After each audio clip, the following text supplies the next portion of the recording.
Hi, everyone. Welcome to our webinar, How to Reach Your College Savings Goals with a 529 Plan. During today's presentation, we'll be answering questions that were submitted with your registrations, and we'll also be taking live questions. So if there's something you'd like to ask during any part of the webinar, just enter it into the question box in your control panel. We will do our best to try to respond to as many as we can during the hour. I'm going to start off by answering a question we received from Bob, who asked if this webinar is for advisors or clients. Bob, this webinar is really for anyone who wants to learn more about 529 savings plans. We hope to provide valuable information that parents, grandparents, and financial advisors will all find useful.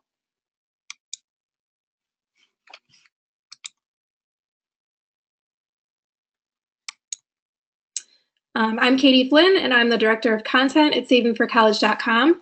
I'm the lead writer and editor for the site, and I make sure that we're providing the right types of content and information that helps families and professionals better understand how to meet the challenges of paying for education. I'm also a mom with 3 kids who will all be going to college one day, so I'm facing some of the same challenges you are. Like, how are we going to afford it? How much should we be putting away? How do we help keep our kids out of debt and be able to start off on the right foot when they graduate? And joining me today is Matt Toner. Hi, everyone. My name is Matthew Toner. I'm the Director of Institutional Research here at savingforcollege.com. And what that means is that I really do analysis on the 529 plans themselves. I help contribute articles. I look at things like performance and fees of plans, help give them rankings and ratings. So I'll be kind of going into some of that today during the webinar to help you kind of navigate these tough waters that are 529 plans. I'm also the co-author of the professional book in college savings, The Best Way to Save for College. So let's get into it. For those of you who don't know savingforcollege.com very well, we've really been the leader in the college savings space since 1999. We help about 3 million families every year. And the huge financial institutions that you've heard of before, the JP Morgans, the Fidelities, TIA, Crefts of the world, they're some of our clients, and they use our data to help their clients think through college savings. So let's get to why we're here today. Obviously, the cost of college in America is a massive and growing problem. So as you can see from the chart here, people really like to talk about the cost of medical care and how expensive that is in America. But since 1978, the tuition and fees at our colleges across America have dwarfed the increase in cost of medical care. So that's why, as you can see below, the average student debt in the 2016 graduating class was about $37,000. And I'd like to commend you all for being here today, because that's why we're here, right? It's to try to whittle this number down for our kids or grandkids and try to send them off into the working world in a better financial situation than the current graduating classes have. So now let's take a high-level look at 529 plans, start to answer some of the questions like what they are, how they work and operate, what kinds of 529 plans there are, and get these initial questions answered for you guys. So we'll start off, what is a 529 plan? So the government created these savings vehicles to help families set aside money for future college costs, obviously because they knew how expensive it was going to get. And the way they operate is that post-tax dollars go into these plans. The earnings within that account grow tax-deferred and are eventually tax-free when used to pay for qualified higher education expenses. And what are qualified higher education expenses? That's going to be tuition, fees, room and board, both on and off campus. I think we have some questions about that. Computers, and really anything else that's necessary for enrollment. And now, and I know we had a bunch of questions about this as well, Katie. After the new tax law, you can now use your 529 plan to pay for K through 12 tuition. I won't talk too much about that right now, but don't worry, Katie will dig into that much deeper a little bit later in the broadcast. So there's over 90 different 529 plans across the country, and you're allowed to invest in any one of them, except for the few ones that do have residency requirements. All of the plans will have different investment options, all have different performance, all have different fees, et cetera. So the way I like to view it is that if you had a choice between all these different healthcare plans, right? Some might have a high deductible or a low deductible. So it's really about finding the right 529 plan for your specific situation. And that's something that I'll help you guys do in a little bit. Most of the time, the states will partner with a large financial institution to help run the plan. As you can see at the bottom, that will be the Fidelities, the Vanguard, T. Rowe Prices, the BlackRocks of the world. So when you open a 529 plan, that's the institution that's going to be choosing the investments, that's going to be setting the fees, that's actually going to be handling and investing your money.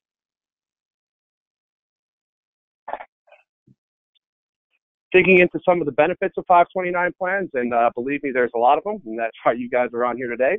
The first is going to be tax benefits. Obviously, I alluded to before to the federal tax benefits of, federal tax-free withdrawals when you use it to pay for K through 12 or higher qualified education. But also, over 30 states offer a tax deduction or credit on contributions into 529 plans. And don't worry, once again, definitely something we'll talk about a little bit later. Next, crowdfunding. Unlike a 401k, other people can contribute to this account. It's a great way to increase your savings by asking friends and families to contribute during holidays, birthdays, graduations, etc. I like to say that if it takes a village to raise a child, it definitely takes one to send one to college these days. So don't be shy to ask for help. Next, flexibility. 529 plans are a pretty versatile type of product. You can change your 529 plan once every rolling 12 months, and you can actually change the investment vehicle or the investment option that you're in twice in a calendar year. So I know we had a slew of questions about what if my kid doesn't go to school, what if they get a scholarship, et cetera, and something that we always get. If your child gets a scholarship, you can remove up to the amount of the scholarship from your 529 plan, penalty free. If your child doesn't go to school, what you can do, you can rename that beneficiary, and that's a wide net of nieces and nephews. You can name yourself the beneficiary and go back to school and learn something. Cousins, so really a wide net. But if it comes down to it and you have no reason for the money to be in there anymore, it's what's known as a non-qualified withdrawal. And then just the earnings portion, never the principal, just the earnings portion is going to be subject to income taxes as well as a 10% penalty. Next, no income restrictions. So unlike some other investment products, including covered LESAs, which Katie will talk about, there's no income phase out. Doesn't matter how little or how much you make. Anyone can open up and fund a 529 plan. Next, another one we get a lot of questions about, minimal financial aid impact. 529 plans actually get favorable financial aid treatment. I won't go into this in too much detail right now because it's something Katie will dig into a little bit later. And lastly, high contribution limits. So if you're in the privileged position to save a lot, and maybe you have aspirations of your child being a doctor or a lawyer or taking on some sort of graduate schooling, which you can use your 529 plan for, in most cases, you can contribute in excess of $300,000 to a 529 plan. So not something you really have to worry about in terms of how much can you put into the plan.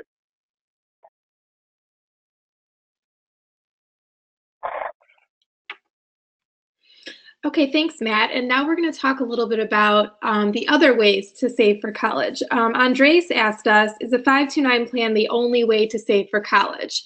Well, no, it's not. Of course, it's not. I mean, you can use anything you want to save for college. You can save in a regular savings account. You could put money under your mattress. But there are a couple of other good options that offer similar tax benefits to a 529 plan. However, we really feel that a 529 plan is the best way to save for college. Looking at the table, you'll see that the Coverdell Education Savings Accounts and Roth IRAs and 529 plans all offer tax-free withdrawals when you use the money to pay for college. But there's some important differences I wanted to cover. One of the biggest advantages of saving with a 529 plan, as Matt touched on, is that you can change the beneficiary without tax consequences to another qualifying family member. So as he mentioned, if your child decides not to go to college, or maybe you save more money than you need, you're able to change the beneficiary of the account to another sibling or niece or nephew who will go to college. That benefit is not offered with some of these other accounts. We also received a question from Sharanta, who asked if 529 plans have income or contribution limits. Well, Matt already touched on the contribution limits. The lifetime limits are very large, and up to $15,000 per year in contributions will qualify for the annual gift tax exclusion. And unlike a Coverdell or Roth IRA, there are no income restrictions. So you can't be too rich or too poor to use 529 plans. Contribution limits, as I should have mentioned, with the Coverdell, you're limited to $2,000 per year per beneficiary. And with a Roth IRA, that number is $5,500 per year or $6,500 if you're over 50. So you won't be able to save as much in those types of accounts as you would in a 529 plan. The difference in investment options is with a 529 plan, you're going to be limited to what the program offers, and that's going to vary depending on which plan you choose, but they do offer a lot of different options, which Matt will get into later. 529s do not offer self-directed investments like a Roth IRA, but the 529 portfolios are managed by investment professionals whose main objective is to maximize your college savings. So that counts as something. I mean, these are designed to help you save the most money you possibly can in time for college, where a Roth is actually designed to save for retirement. I also want to touch on qualified expenses. As Matt mentioned, a 529 plan can be used to save for college expenses, including tuition fees, books, computers, supplies, special need equipment, and sometimes even room and board, even if you are living off campus. To determine that amount, you would just have to contact your school's financial aid office to get that figure. And as of January 1st, you can also use your 529 plan to pay for up to $10,000 in K through 12 tuition. So private high school, private elementary school, that's all included now as well. Some of the differences between the other savings accounts: a covered L will let you pay for tuition, books, supplies, equipment, all similar things for minimum half-time college students, and then some additional expenses for K through 12 as well. Big difference here is that with the covered L, there are more qualified expenses included in the K through 12 category, and with a 529 plan, it's just K through 12 tuition. With the Roth, you can withdraw tax-free for the same qualified expenses as a 529 plan, excluding the K through 12 portion. And with the custodial accounts under the Uniform Gift to Minors Act or Uniform Transfer to Minors Act, there are really no restrictions as far as how you spend the money, but you're also not getting a tax, that's not a tax-advantaged account. Regardless of which account you decide to use to save, the most important thing is to get started early. As you can see from this chart, if you deposit $5,000 when your child is born and put in $200 a month until he's ready for college, you'd be able to save just over $92,000, which could cover a good portion of the tuition costs, depending on where he goes to college.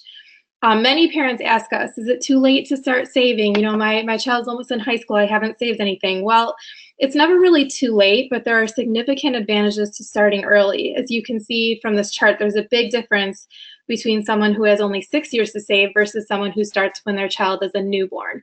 So, you know, if you have the option, no matter where you are in life, start today, because every day you wait to save, you're going to miss out on that tax-free compounding.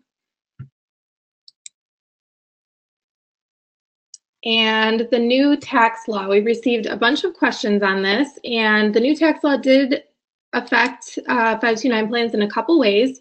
The first thing we'll talk about is 529 plans and K through 12 education. Nora asked, how can I save for private K through 12 school using my 529 plan?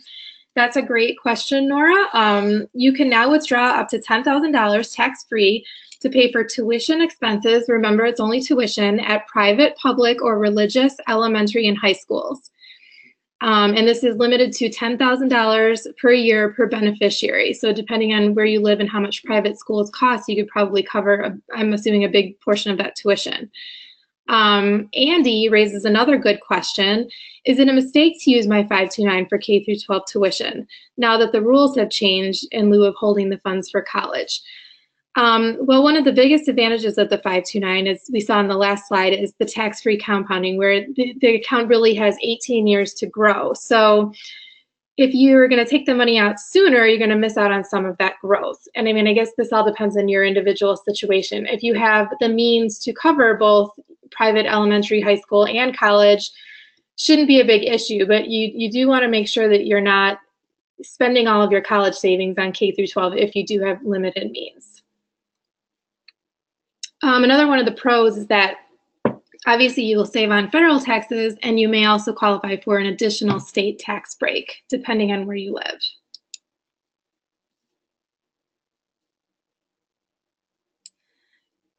So if you live in a state that offers a tax deduction for 529 contributions, it might be worth using it to pay for K through 12 tuition. However, not all states have conformed to the federal law. We have a question from Randy, who lives in Illinois, which is a state that has not yet conformed. He's asking if that means he can't use his 529 to pay for K through 12 tuition.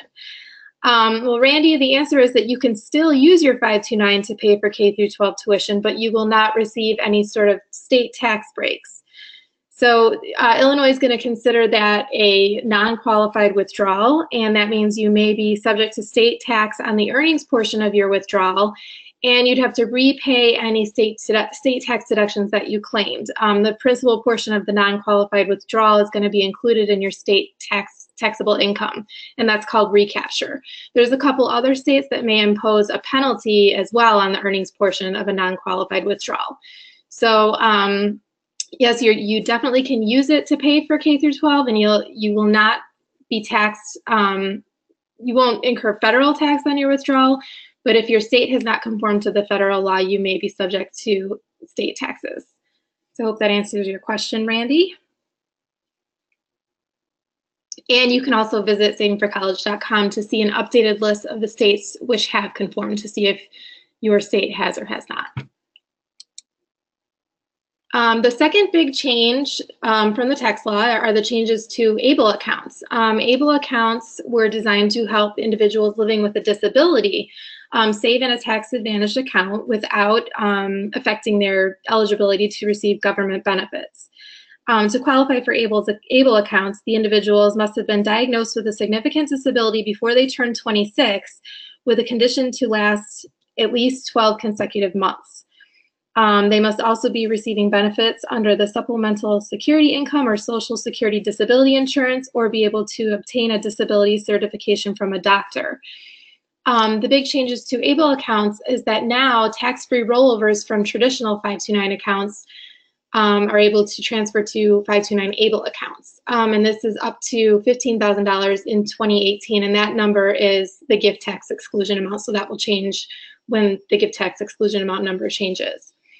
Another important change is that, I just wanted to note that the tax-free rollovers are really important for parents who may have started saving in a traditional 529 account, and then when the child gets a little older, they might get diagnosed with a disability such as autism that wasn't noticed sooner. So now these parents are able to roll the account into an ABLE account. Another important change is that individuals with a disability who are working and earning income, they're able to contribute an additional amount above the $15,000 limit to ABLE accounts. Now I'm going to hand it back over to Matt, who's going to talk about how to select the right 529 plan for you. Thanks, Katie. Thanks for all that great information. Yeah, so on to the fun stuff here. Obviously, something we get a ton of questions about of which is the right 529 plan for me, and sadly, the answer is it depends. And I get why we get so many questions about this, right? Because no one wants to make the wrong decision. As I said, it's tough to navigate these waters, but let's take a look at some of the things you need to be keeping in mind when selecting a 529 plan. So step one is the 529 world is divided into two different types of plans, and that's a prepaid and a savings plan. So going over prepaid first, only a dozen or so states offer these plans, and you do have to be a resident in order to open one up. And the pitch is pretty simple, right? Lock in tomorrow's tuition at today's rates. That's not exactly true. You're always going to pay a slightly inflated rate, but it's definitely a viable option for a lot of parents. It's quote unquote guaranteed, which is also not totally true. Not every state guarantees what's in there, but a lot of these plans are in good shape right now. In addition, if your state doesn't offer a prepaid plan and it's something that you're interested in, you can always invest in the private tuition 529 plan, which operates in the same way and has about 300 of our nation's top schools under its umbrella. Next is the savings plan, and this is the type of plan that most people think of when they think of 529 plan. You put money in, that money gets invested in the stock market, and then your account goes up and down depending on how your investment does. These plans are separated as well into direct sold and advisor sold. Direct sold plan is something that you can just open up yourself, so you can go ahead and do some research on savingforcollege.com, pick out a plan, go ahead and enroll right then and there. And then there's the broker sold plans, which need to be sold through a financial advisor. The pitch there being that you're usually going to have a wider range of investment options to choose from. One of the downfalls is that they come with significantly higher fees, but you have that financial advisor kind of looking over that account for you. So we had two important questions when it came to this slide, and that's going to be Shakira asked, can I open a 529 plan outside of the enrollment period? Well, Shakira, that enrollment period only applies to prepaid plans. And that's just because they have actuaries, and they need to actuarially figure out exactly how many people are investing in the plan, how much they can expect in terms of money coming in and going out. So that will usually have a 6 to 8 week enrollment period for parents to go ahead and invest in. A savings plan you can open up at any point in time. You can open up tonight at midnight if you want to. So it really only applies to prepaid plans. Next, Allison was wondering the advantages of prepaid versus traditional savings 529 plans. And I got to say, this could probably be a whole webinar in itself, but we can go through a few of the things to consider. As I said, a prepaid plan is a safer, more quote-unquote guaranteed option. However, it may not be affordable to all families. Depending on how much you want to cover, depending on the age of your child, the contract might start out at $200, $250 a month, depending on, as I said, the age of your child, the type of state that you're in, the type of schools it's linked up to. Whereas with a savings plan, you can usually get started with as little as $25 a month. So prepaid plans not always a viable option for all families. Next, the prepaid cost is going to be tied to your state's institutions. So, for example, I live down in Florida, and we have what's known as Florida Prepaid down here, and it's a great plan, but Florida schools are quite cheap compared to the rest of the country. So if I decide, okay, I'm going to save for 100% of tuition in the Florida prepaid plan, and I got my tuition covered, next thing you know, my kid's a genius, he gets into Harvard. Well, now I've been saving for a school that, is costing $9,000 to $10,000 a year when Harvard's costing about $40,000 a year. So there's going to be a huge gap left over. And then finally, on top of that, prepaid plans usually only cover the cost of tuition.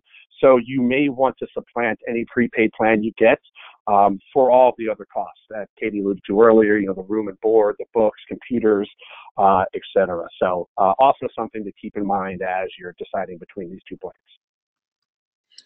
Hey, Matt, I'm going to jump in real quick because we're getting some live questions that I think might be good for you to answer.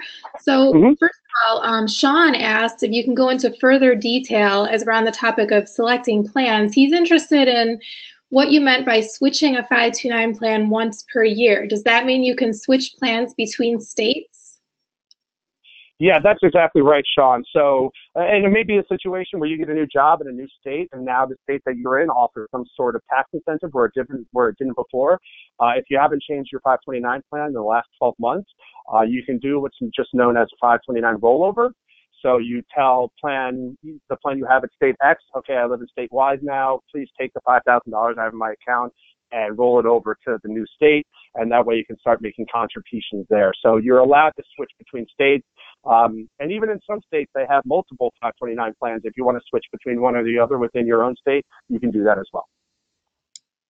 Great. All right.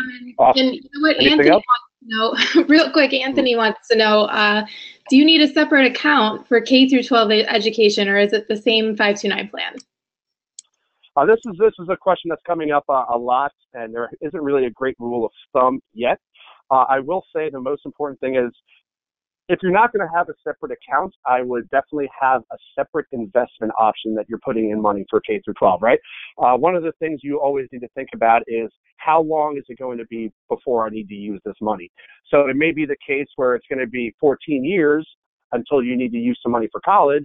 So you can be a lot riskier with those investments, invest more heavily in equities and take a chance at more returns. Whereas you might start needing K through 12 money in 4 years. So you want to be a little bit more conservative in those investments. So I would say that if you're not going to have two plans, you should definitely at least have two separate investment options that you're putting money into for K through 12. Great, thanks. All right, awesome. Chugging along here. Next is going to be check your state's tax incentives. As I said earlier, over 30 states have a tax deduction or credit for contributing to your 529 plan. However, just like everything else in 529 plans, it's not that simple. In the map below, you can see that the gray states offer no tax incentives. And maybe because your state has no state income tax, or simply because your state does not allow you to take one.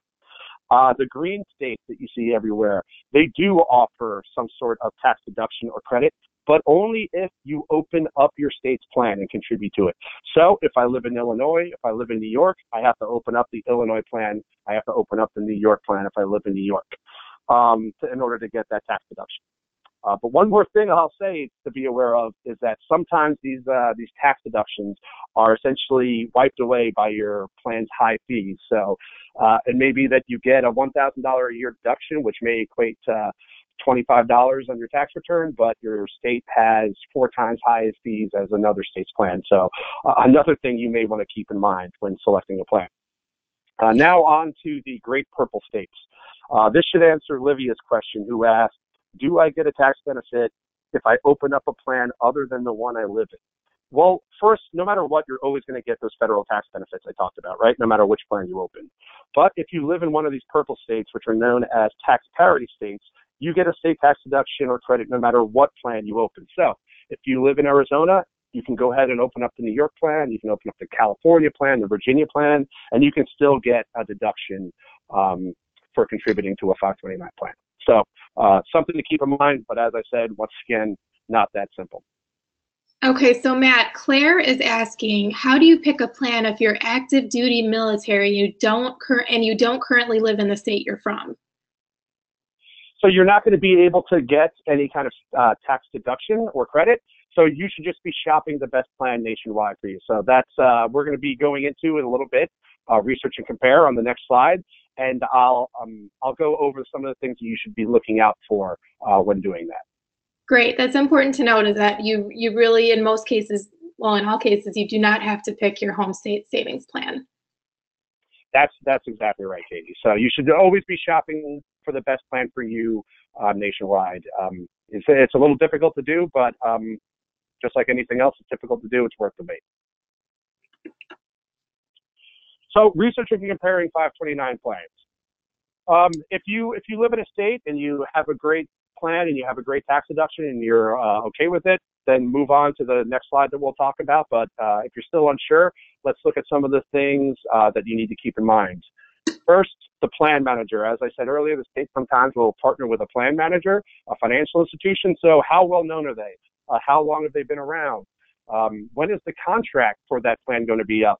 The last thing you want is that you invest in a plan and then you wake up 6 months later and the state has a new plan manager. You got different investment options, you got different fees, and then you have to go through this whole process all over again. Next, fees. Pretty obvious one here, right? People don't want to pay a lot when you don't have to. So fees within 529 plans can vary greatly. In the direct sold world, we're looking between what's known as basis points, so 12 to maybe 80 or 90 basis points. And then in some of the advisor sold plans, they can get up to 1.5, 1.6% basis points. So looking at almost 10 times the fees. So fees are definitely something you want to keep an eye on when selecting a plan. Next, investment options. Does the plan have a wide range of investments? If I'm a more conservative investor, does the plan have an FDIC insured or a CD product that I can invest in? Because not every 529 plan will. How risky should my portfolio be? This should always be aligned with your risk tolerance. If you find yourself to be a more conservative person on average, don't go investing in a 100% equity portfolio when your kid's 14 years old. It can be stressful. So always make sure it's aligned with your risk tolerance. And the other pillar that I really look for is performance. Another pretty obvious one here. Better returns mean more money, right? So keep an eye on how the plan has performed over 1, 3, 5, 10-year period. And obviously all of this is information that you can find on savingforcollege.com. And you can see there, get our 5 cap ratings. We also have an awesome comparison tool where if you don't know between one or another, or maybe 3 different 529 plans, you can select them, see how they compare by performance or any other kind of feature that you're really thinking about that you can't decide between. Okay, quick question from Christy. She has 2 grandkids, 10 and 7. She's looking at a more aggressive 529 plan. And Matt, what would you say are the pros and cons about this strategy? Well, it's like I alluded to earlier, right? Is that you're going to have obviously the opportunity for more gains. So for in a good market, you're going to see better returns coming in, but at the same time, they're getting closer to college. So it's something like a market correction could happen where the stock market loses 25% of its value, and then that means the 25% of the value in your 529 plan goes away. So it's just like anything else. As I said, you need to be aligned to your risk tolerance. So if you're a risky investor and you want to open up a risky portfolio, that's on you. One of the rules of thumb I would look at is that, and we'll go into this in a little bit about an age-based investment. So age-based investments become more conservative over time. So I would go in, find a quote-unquote aggressive age-based investment, see how the program manager, the person who gets paid to professionally do this, see what their asset allocation looks like. Maybe in the aggressive track, it's 75% equities and 25% bonds. For the 10-year-old and for the 7-year-old, maybe it's 80% and 20%. So look at what they do and kind of model where you should be if you're not going to choose an age-based investment off of that. Okay. Great. So lastly, and stuff that I just alluded to, choosing an investment option. Factors to consider, whether you want to invest in an age-based or static portfolio, which I'll explain in a little bit. The fees, as I said, fees can vary widely, even in the plan itself. One portfolio may have 20 basis points, while the other portfolio has 80 basis points. So look out for that. Risk tolerance that I alluded to. Make sure that the portfolio you're invested in aligns with your tolerance for risk. And lastly, your investment horizon. How long is it going to be until I need this money? If my kid's 17, I probably shouldn't be all invested in the stock market because I'm not going to get that much for 1 year of gains, but it can definitely get tanked at the same time. So make sure that you know exactly how long it's going to be until you're going to touch that money. So going into the age, we have an incoming question? We do have a question, but maybe you want to finish this slide first before. Okay, yeah, great. So just quickly going into the difference between a static and age-based investment. So static portfolios have a specific investment option in mind, and their asset allocation is not going to change over time. So if you choose a static portfolio that has 75% equities and 25% bonds, this won't change no matter what, no matter how close your child gets to college. Age-based portfolios. These portfolios automatically become more conservative as your child gets closer to college. So they shift away from equity type of investments into more bond money market investments automatically over time. But even within age-based plans, as I was saying during the last question, some plans have more than one track, right? So they may have an aggressive age-based track, a moderate age-based track, a conservative age-based track. So that might mean when your kid's age 10, the aggressive plan is still in 80% equities, the moderate plan is in 60, and the conservative plan is in 40. So think about that. Once again, it all comes back to risk tolerance when choosing your investment portfolio. So I'm done with this slide. Katie, if you want to go ahead and give me that question that came in. Sure. This one is from Raymond, and he wants to know, how should we set up our 529 plan for 3 beneficiaries? It looks like they're trying to set one up for 3 grandsons. And I know you just touched on the different investment options, but what would you recommend to someone with saving for 3 children? Yeah, so 3 children gets a little complicated. It all depends on how close they are in age, right? So if you're going the age-based route, it may be that they need 3 different 529 plans, right? Because the 0 to 4 child, it may be great within the Nevada plan, and then the New York plan may have the best 6 to 10 portfolio, and then the Florida plan is the best 11 to 15 portfolio. But definitely, at the very least, what you need to consider is that they should be in 3 different types of investment portfolios. Definitely have 3 different plans, whether it's in the same state or not. That's one thing. Always have 3 separate plans for each child. If you have 2 children, have 2 plans, and they should all be in different investment portfolios. As I said, the oldest one should be in a little bit more conservative portfolio than the middle one, then should the little one. So if you want to go through the painstaking of dealing with 3 separate 529 states plans, that's one thing. But definitely, at least if you live in state X and you want to open up state X's plan, make sure they're in. You have 3 different plans within that state, and then 3 different investment portfolios after that. So each child is special. That's what they say, right? So all of them deserve their own investment portfolio and their own plan as well. Yeah, agreed. I have experience in that myself. So thank you. All right. Any other questions come through, Katie? Looks like that's all for this topic. Okay, great. So I'll let you go ahead and take over. Great. So now we're moving on to one of our most popular topics, 529 plans and financial aid. And one of the main reasons this is so popular is because many parents are hesitant to open a 529 plan because they're afraid that it's going to hurt their chances of getting need-based financial aid. The short answer is that your 529 will affect your financial aid eligibility, but the impact is going to depend on who owns the account, and it's usually minimal. So Mike asked, how do ownership and distributions affect financial aid? Well, let's start by talking about the FAFSA and your expected family contribution. The amount of financial aid the student receives is going to depend on your EFC, and this is the amount that the college expects you to be able to pay out of pocket. The formula to calculate the AFC uses information that you enter on the FAFSA, and this is going to include income and assets from both the parents and the students, which are each going to have a different effect, as you can see from the slide. A student's income and assets are going to have the greatest impact on financial aid.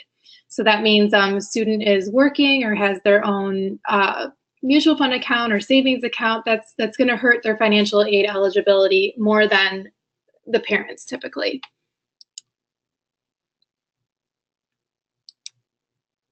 Now, 529 plans, the good news is that they receive favorable treatment on the FAFSA.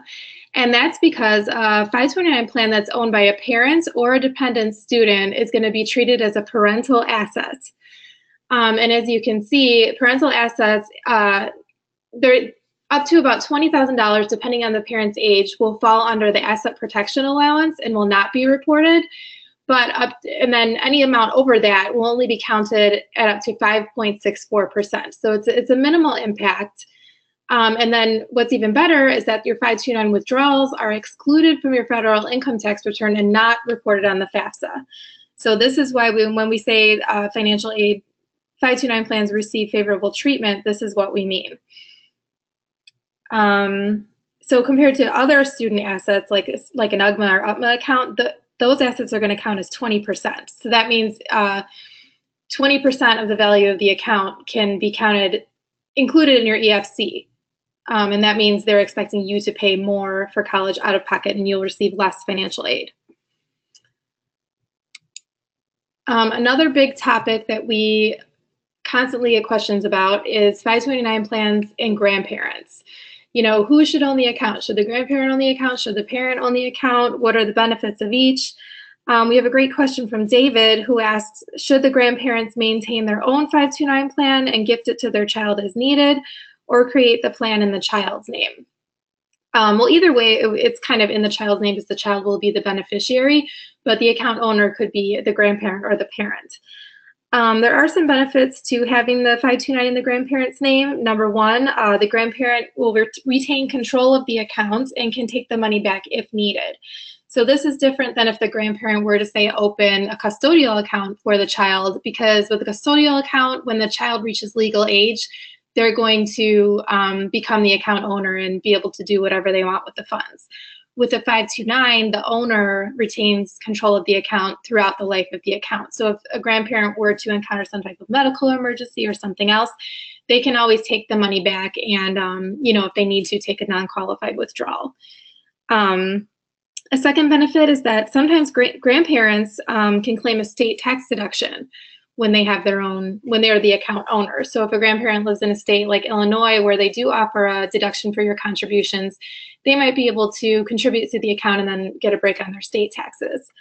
Also, as Jeanette reminds us, 529 plans can be a great estate planning tool, and that's because they offer a 5-year gift averaging option where an individual can contribute up to $75,000 in 1 year. That number is for 2018. And that's $150,000 for married couples filing jointly. So it allows you to remove a large amount from your estate that's considered a gift. But the one thing you want to be careful with when the funds are withdrawn from a grandparent 529 is that it's going to be counted as student income.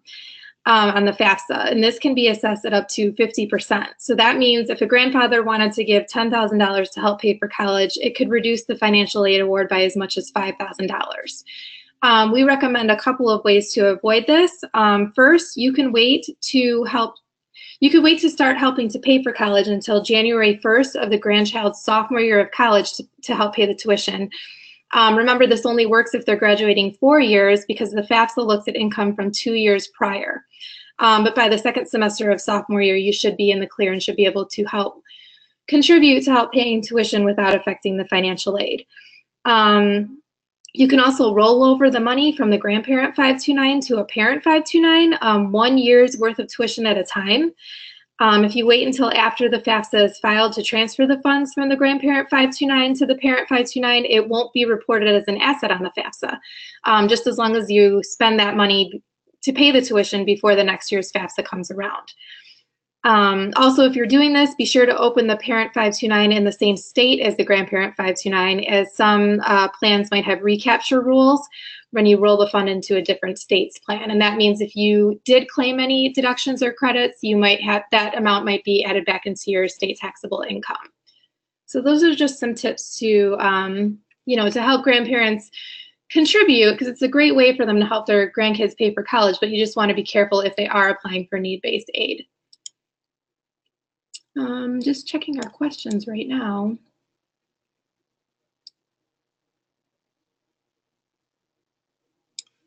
I think that's all the grandparent questions we had. Moving on to 529 plan withdrawals. As Matt mentioned a couple times, I think you want to 529 plans only offer the tax benefits when you are using it to pay for qualified expenses. So you want to be careful to stick to those qualified expenses. Otherwise, you're going to incur taxes and a 10% withdrawal penalty on the earnings portion of the withdrawal. And that's only the earnings portion. Your contributions were made with after-tax money, so you don't have to worry about ever paying taxes or penalties on the contributions. But depending on how long you've had the account, you could have accumulated a good portion of earnings that you don't want to be taxed or penalized on. Important thing to remember is that your withdrawals must match up with the qualified expenses during the same year. So, for example, don't withdraw money in December to pay for your January spring tuition. Looking at the slide here, we can see that the first thing you want to do is you want to add up all your qualified education expenses for the year. Remember, now that also includes up to $10,000 in K through 12 tuition. Number two, you want to deduct any tax-free educational assistance that you've received. And number three, you want to subtract any amount used to generate education tax credits like the American Opportunity Tax Credit or the Lifetime Learning Credit. And not everyone is eligible for those credits, but if you are, just make sure that you're not double dipping. With the AOTC, you're going to subtract $4,000, and the Lifetime Learning Credit, you would subtract $10,000. And the amount you get to is going to be your tax-free distribution from your 529 plan. I know we received a bunch of questions about scholarships, both live and through the registrations. So the question about scholarships is, what happens if I get a scholarship? Now, what do I do with this money if I don't need it anymore? Well, with a scholarship, you can withdraw up to the amount of the scholarship without penalty, but a portion of your distribution is going to be taxed as ordinary income. So it's important to note that every time you take a withdrawal from your 529, it's going to include a contributions portion and an earnings portion. It's not like a Roth IRA where you can deduct contributions only. So you want to make sure that you understand that every withdrawal is going to include a portion of earnings. So with the scholarship, what really happens is that your investment just becomes a taxable investment, and you will not be penalized for scholarships. So just to repeat that, when you can withdraw up to the amount of the scholarship, penalty-free, but you still will owe income tax on the earnings portion. Walter asks, can I convert my grandson's Coverdell Education Savings Account into a 529 account without tax penalties? Yes, that is possible. What you want to do is select your 529 plan and then take a distribution from your Coverdell. And your plan should offer you the option of moving it to a 529 plan. Just make sure that the full amount that you withdraw from the Coverdell is deposited into the 529 plan during the same year to avoid taxes. Christy asked about athletic scholarships, and Christy, that's going to be the same rules as I mentioned just before. So your athletic scholarship, you can withdraw up to the amount of that without being penalized. And it's also important to note that if your child decides to go to a U.S. military academy, like West Point, that's also going to be treated as a scholarship. Patty asks, can you switch states once enrolled without penalty? Yes, you can. I think Matt also touched on this, but just be careful if you are in a state currently and claiming any kind of state tax deduction or credits, because you may be subject to state tax recapture if you roll over to another state's plan. And that rule is going to depend on where you live and what state your plan is in. Yeah, Katie, real quick on that.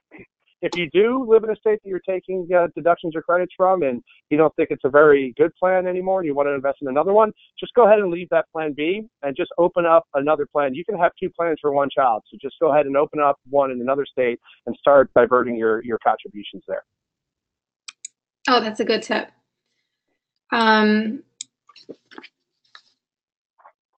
Julie asks, how do you report withdrawals from 529 plans on your tax return? Well, one of the great things about 529 plans is that you really have nothing to report until you start taking withdrawals.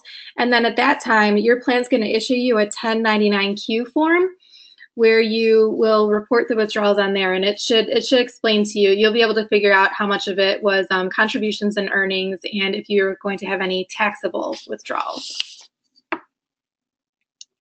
Just looking through the live questions right now, kind of off topic, but David asks if parents can make one lump sum contribution. Yes, David, you absolutely can do that. And I just wanted to note that we encourage automatic monthly contributions as a strategy to help you save more. It's just easy. You don't have to think about it. A lot of plans offer that automatic deduction from your checking account, but there's no commitment. You don't have to do that. Maybe you just want to make one lump sum contribution ever, and that's fine too. Maybe you want to deposit a certain amount every year. It really doesn't matter. So it's up to you how much you want to put in and when you want that deposit to happen.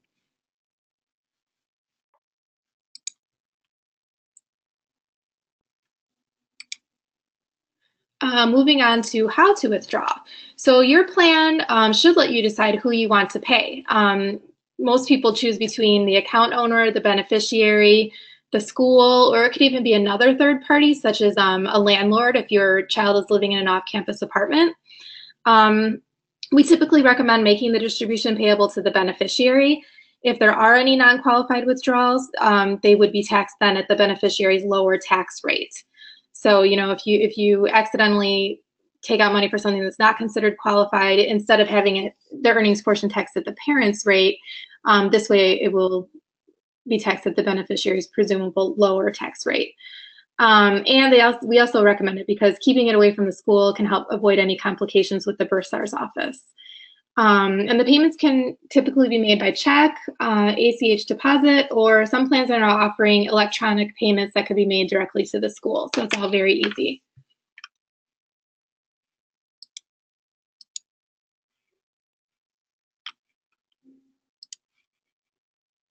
Okay, we're getting a lot of questions right now.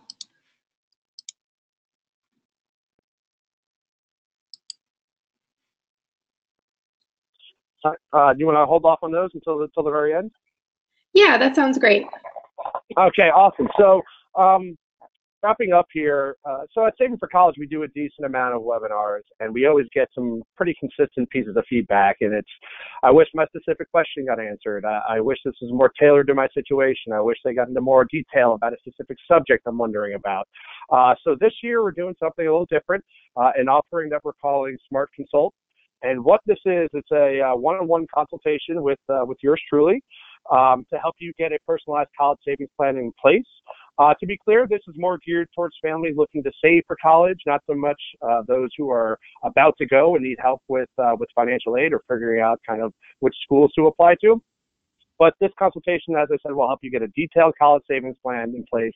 Also answer those questions that are in the back of your mind, things like, how do I get my K-12 funding strategy started? Maybe I want to do the 5-year super funding Katie talked about. Should I choose my state's prepaid plan or savings plan? Maybe both. How much will college cost? How much should I be saving every month? Should I contribute to my 529 plan every month or upfront? My state has a tax deduction, but also has super high fees. Should I be investing my money in two plans or elsewhere? All things like that. So the way it will work is you'll get a detailed questionnaire.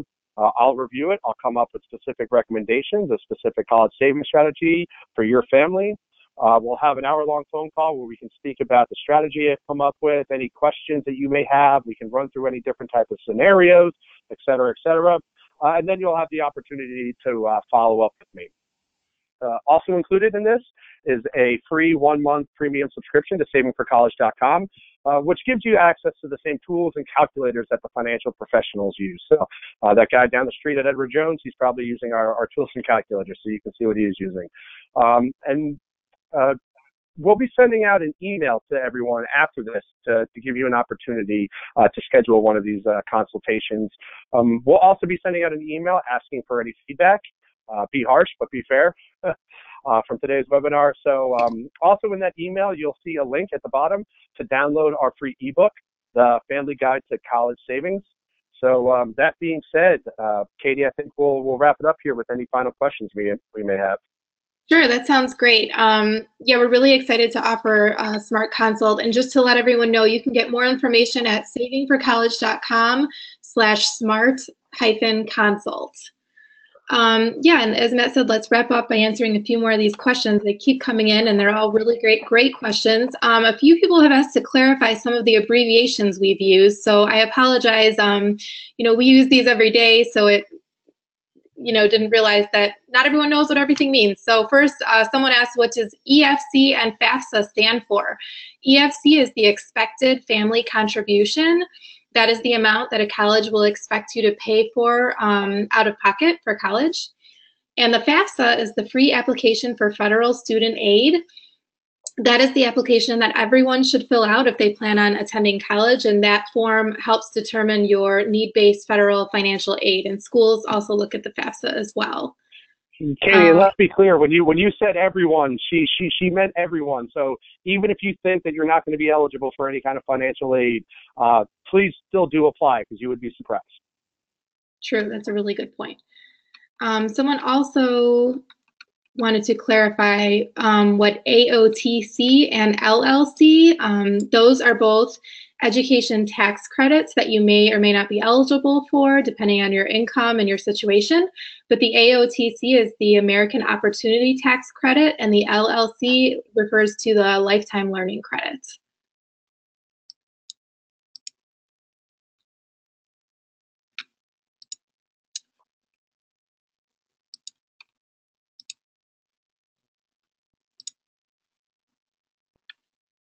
Okay, so Kristen is asking, if I move from a state where I received a state tax deduction to a state where there is no state tax deduction, and I am no longer filing a tax return in the old state, do I have to worry about state tax recapture to pay for K through 12 if the state has not made a decision yet?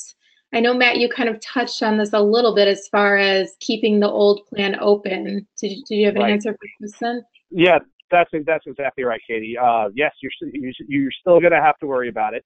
And the best way to go about it would be just not to roll over those assets. You can use those assets to pay for K through 12. Just don't take them out of that 529 plan and put them in a new one.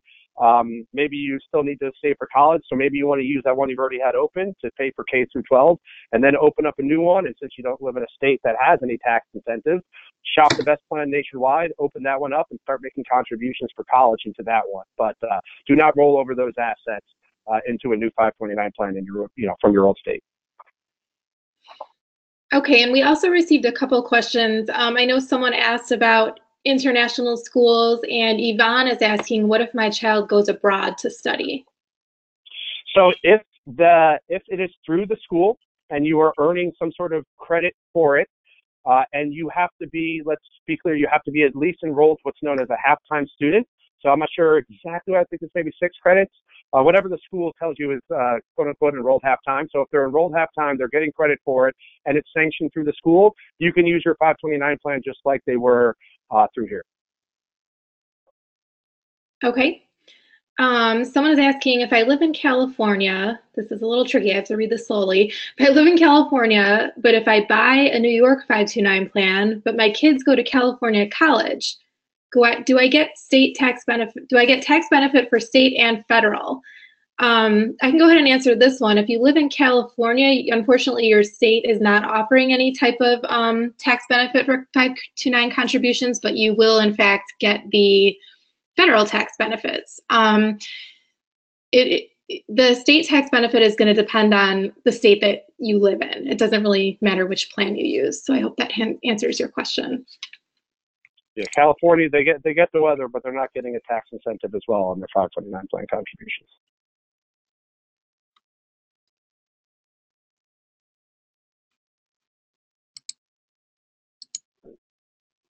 Any other last ones here, Katie, before we wrap up?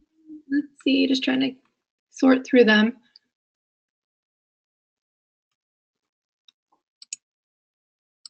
How about twins, Matt? I know you touched on using different age-based portfolios for different children, but Ken has twins, and he wants to know, is one 529 plan okay for twins? And it's a good question because, as you mentioned, they're the same age. So would you recommend two plans for them or just one?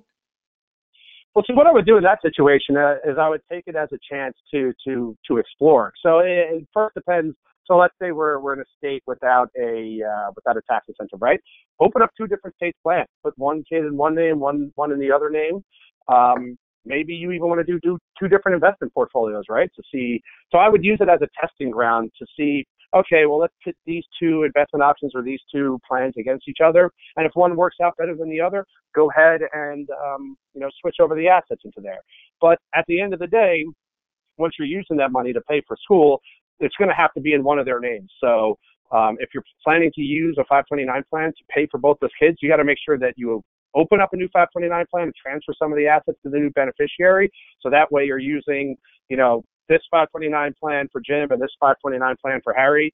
So they need to each be in each other's names. So I would always start out with having at least two different plans, but if you think it's a little bit of a pain right now, go ahead and do two different investment options. Right. I think one of the other things to mention is that, if anything were to happen to the account owner, when you have a separate plan for each child, there's no confusion as far as how to split the assets, which is also something to consider. And just the matter of showing your child, like, here's your plan, here's how much you're saving for college is especially when they get a little older, it's kind of nice to have that option to just show them exactly how much their plan is growing. And it's a good, lesson in personal finance for kids too. Great point. So I guess we probably have time for one more question. This one's from Roland. What if my child decides to not attend college or a trade school and they're an only child? What can the 529 money be used for? I can take this one. Yeah, go ahead. Sure. So Roland, I think what you're saying is, we've mentioned a couple different alternatives to the traditional using the 529 just to pay for your child's college. You can go to trade school, beauty school, study abroad, transfer the funds to a sibling. So if none of those are an option, you can always take the money out for any reason. You just will have to pay that 10% penalty and income tax on the earnings portion of your withdrawal. So don't ever think that you're going to ever lose all your money. I mean, you can take it out for any time and any reason. You just will have to pay those small consequences. Matt, did you have anything to add to that? Did I miss anything? Nope, that's it. So I guess we can wrap up here. Thank you to everyone who came out today. Had some great questions come in. So as I said, if anybody feels like they need a little bit more, do a little bit deeper dive, as Katie said, you can go to savingforcollege.com/smart-consult to learn a little bit more about our new offering today. Yep, and I'll just say thanks everyone so much for joining us. I hope you found the information valuable, and please feel free to reach out again with any questions. We love hearing from you. All right, guys, have a great rest of your day. Thank you so much.